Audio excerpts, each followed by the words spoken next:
ধেয়ে আসছে ঝড় বৃষ্টির বলয়, ঝুম দক্ষিণবঙ্গের আকাশে শঙ্কাজনক সুর, বিশেষ আবহাওয়া বিজ্ঞপ্তি।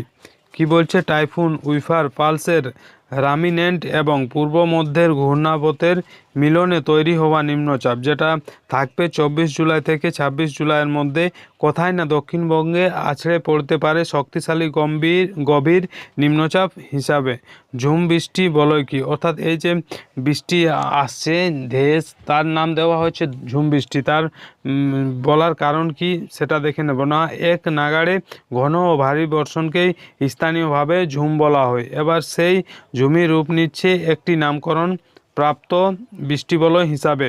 ওয়েদার অফ ওয়েস্ট বেঙ্গল সূত্রে এই বৃষ্টিবলয়ের নাম রাখা হয়েছে ঝুম। যেসব এলাকায় বিশেষভাবে এর প্রভাব পড়তে পারে সেটা হচ্ছে দক্ষিণ 24 পরগনা, পূর্ব মেদিনীপুর অতি ভারী বৃষ্টির সম্ভাবনা, কলকাতা, হাওড়া, হুগলি, উত্তর 24 পরগনা মাঝারি থেকে ভারী বৃষ্টি, বিক্ষিপ্তভাবে অতি ভারী বৃষ্টিপাত, পশ্চিম মেদিনীপুর, ঝাড়গ্রাম, বাঁকুড়া, পুরুলিয়া ভারী বর্ষণের সম্ভাবনা। এরপর বলছে সম্ভাব্য দুর্যোগ, যেটা বলছে সমুদ্র উত্তাল 40 থেকে 60 কিলোমিটার/ঘন্টার বেগে ঝোড়ো হাওয়া বইতে পারে, বজ্রবিদ্যুৎ সহ বৃষ্টি, নদী বাঁধে জলোচ্ছ্বাসের ফলে ক্ষতি সম্ভাব্য, কিছু অঞ্চলে বন্যা সদৃশ পরিস্থিতি দেখা দিতে পারে।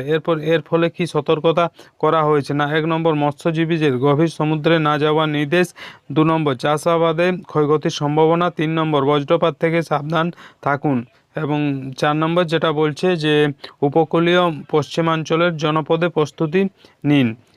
এই ঝুম বৃষ্টি শুধু প্রকৃতির খেলা নয়, এটি সতর্কতার ডাক। অর্থাৎ যে বৃষ্টিপাত হতে চলেছে তার নাম দেওয়া হয়েছে ঝুম, এবং কি কি সতর্কতা তার জন্য পালন করতে হবে সেগুলো নিয়ে আমরা দেখে নিলাম।